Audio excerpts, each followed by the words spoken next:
जय हिंद दोस्तों, welcome in your beautiful channel MLV study. So guys, एक वापस अपन एक प्लेलिस्ट शुरू करेंगे। उस प्लेलिस्ट में अपन MSc सेमेस्टर 4 में जो न्यूक्लियर फिजिक्स है उसका चैप्टर होगा अपने nuclear gamma and beta decay. ठीक है, इसको एक पूरे सीक्वेंस से पढ़ेंगे जैसे अपन ने वो वाला टाइम डिपेंडेंट परटर्बेशन थ्योरी पढ़ा था। ठीक है, पूरा सीक्वेंस से पढ़ेंगे और पूरा चैप्टर एक सीरियल से खत्म करेंगे। ठीक है, चलिए तो आज के इस वीडियो में अपन पढ़ने वाले हैं कि बीटा डीके क्या होता है। ओनली बीटा डीके पढ़ेंगे, बहुत छोटी चीज़ है, बहुत ईजी चीज़ है, समझ में आ जाएगा। वीडियो लास्ट तक देखना, कोई भी बिल्कुल आपको तकलीफ नहीं आएगी, डेफिनेशन आप खुद बना दोगे। चलिए देखिए, सबसे पहले अपन देखते हैं बीटा डीके क्या होता है। बीटा डीके समझना भाई, बीटा डीके क्या होता है, बहुत ईजी है। देखो बीटा डीके क्या होता है कि न्यूक्लियस में क्या होता है, न्यूक्लियस के इनसाइड समझना, ये एक न्यूक्लियस है मान लीजिए। ठीक है, इसमें प्रोटॉन और न्यूट्रॉन बैठे हुए। ये न्यूक्लियस बनाया इतना बड़ा मैंने क्योंकि आपको समझाने के हिसाब से, बाकी इसके बाहर बहुत सारे ऑर्बिट हैं, ये हो गए ऑर्बिट। ठीक है, चलिए ये न्यूक्लियस है। न्यूक्लियस के इनसाइड क्या होता है, प्रोटॉन और न्यूट्रॉन आपस में कन्वर्ट होते रहते हैं। सुनना कि इस न्यूक्लियस के अंदर एक प्रोटॉन दूसरे न्यूट्रॉन में कन्वर्ट होता है या फिर एक प्रोटॉन दूसरे न्यूट्रॉन में कन्वर्ट होता रहता है। इस प्रोसेस के दौरान, during this process a particle is emitted, एक पार्टिकल निकलता है। इसी पार्टिकल को अपन बीटा पार्टिकल कहते हैं और this process is known as beta decay. चलिए भाई, कोई दिक्कत आई है आपको? नहीं आनी चाहिए। Inside the nucleus, during inside the nucleus proton and neutron are convert vice versa, then this in this process a particle is emitted. ठीक है, और वो पार्टिकल कौन सा होता है, बीटा पार्टिकल होता है। चलिए तो अपन इसकी डेफिनेशन लिख लेते हैं। इनसाइड द न्यूक्लियस लिखिए भी, inside the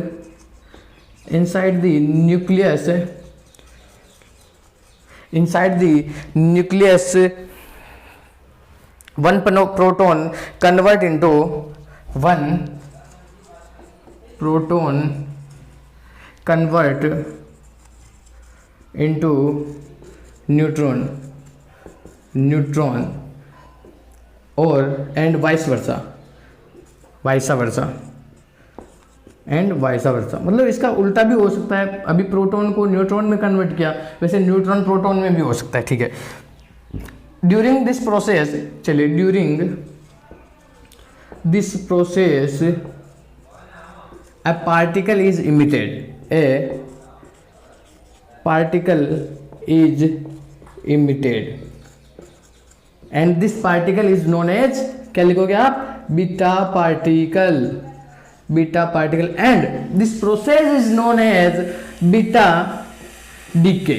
चलिए भाई, कंप्लीट प्रोटॉन न्यूट्रॉन में कन्वर्ट हो रहा है या फिर न्यूट्रॉन प्रोटॉन में कन्वर्ट हो रहा है, तो इस ड्यूरेशन के दौरान अपने को एक पार्टिकल निकलने वाला है और उस पार्टिकल को बीटा पार्टिकल कहते हैं। चलिए, कोई तकलीफ नहीं होनी चाहिए। अब अपन पढ़ते हैं इसके बाद जो बीटा डीके होता है वो 3 टाइप से हो सकता है।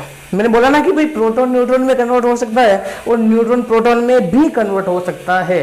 तो ये जो बीटा डीके होता है वो 3 टाइप्स का होता है।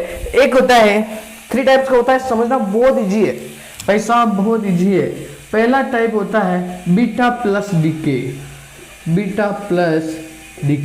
दूसरा होता है बीटा माइनस डीके, तीसरा होता है इलेक्ट्रॉन कैप्चर।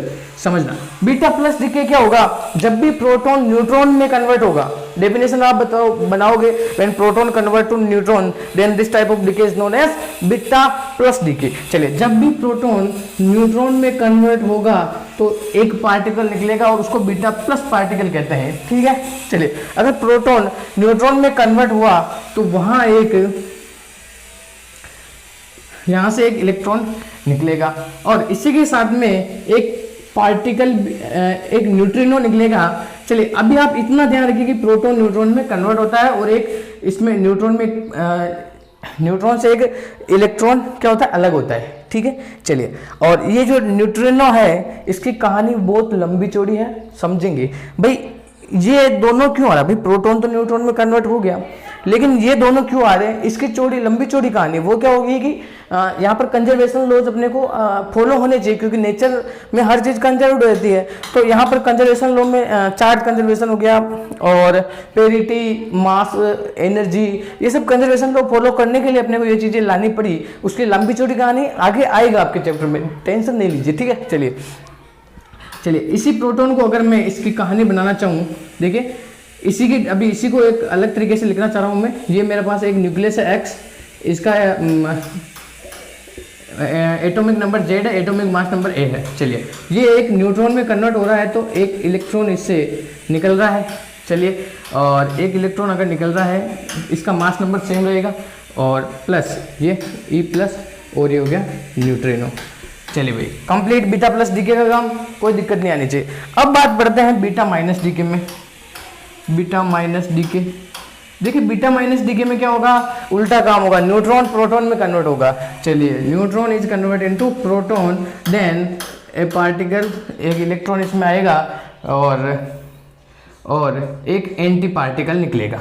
चलिए इसी को अगर ये एक एक्स न्यूक्लियस है, इसका जेड अगर एटॉमिक नंबर ए, इसका एटॉमिक मास नंबर है, तो जेड प्लस 1 हो जाएगा ये, और ये वाई बन जाएगा, ठीक है, वाई बन जाएगा, यहाँ पर वाई लिख लीजिए आप भी, ये वाई बन जाएगा। और ये वापस इसका मास एटॉमिक मास नंबर